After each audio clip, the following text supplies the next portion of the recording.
I'm regretting spending £25 on a box of vegan treats that it looks like we'll never get to finish, because today's the day we say goodbye to Forest Green. You weren't expecting that, were you? And I think the only snack that's appropriate for our last day here is organic vegan pomegranate hearts.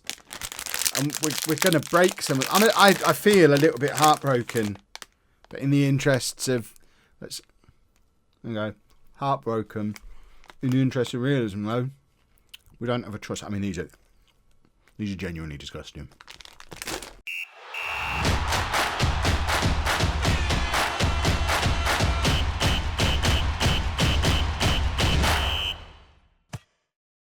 Hello and welcome to Club 2, Part 10 of Not a Lead to Legend. I'm Kev, and yeah, today's the day we say goodbye to Forest Green.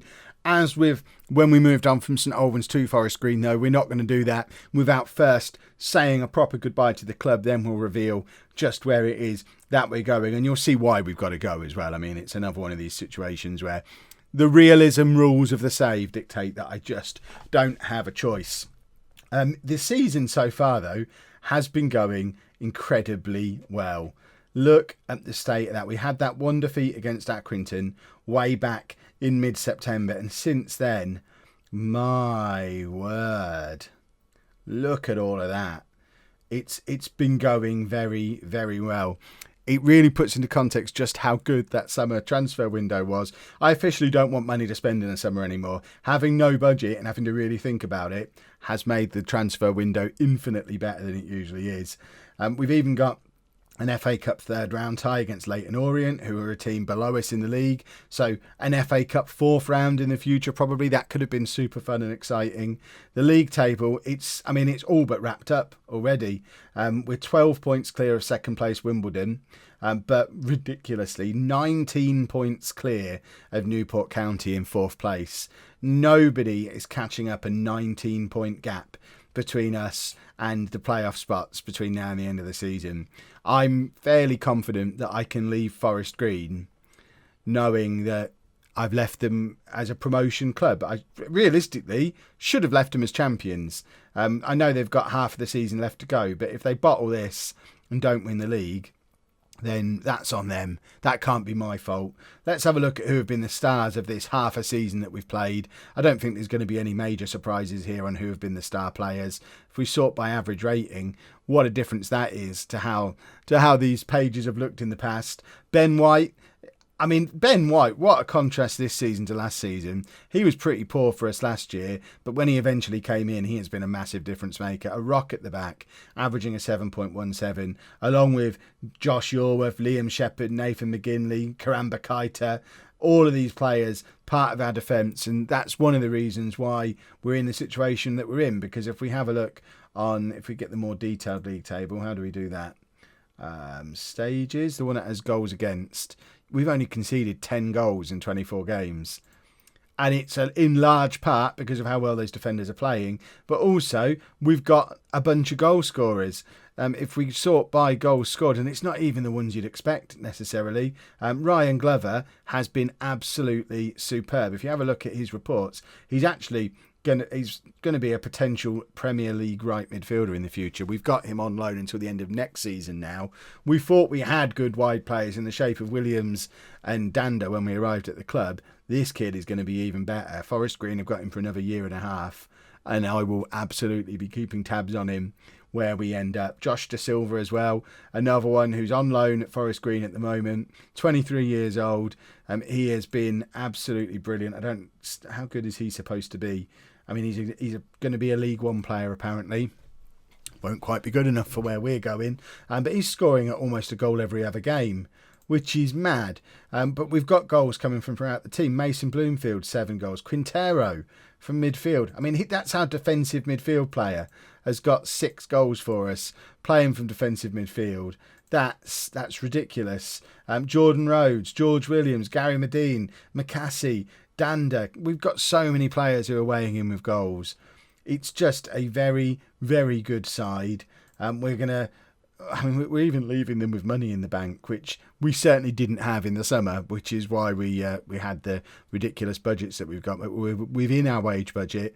We've had no transfer budget in the first place. So we're leaving this club with money in the bank, a 19-point cushion in the league table, and a bunch of superstars that are going to do very well for them in the coming seasons. Forest Green, I know it's only been 10 episodes, but you got me eating organic vegan pomegranate hearts, and I enjoyed this club a lot more than I didn't want to leave St Albans, and I didn't know if Forest Green would have the same.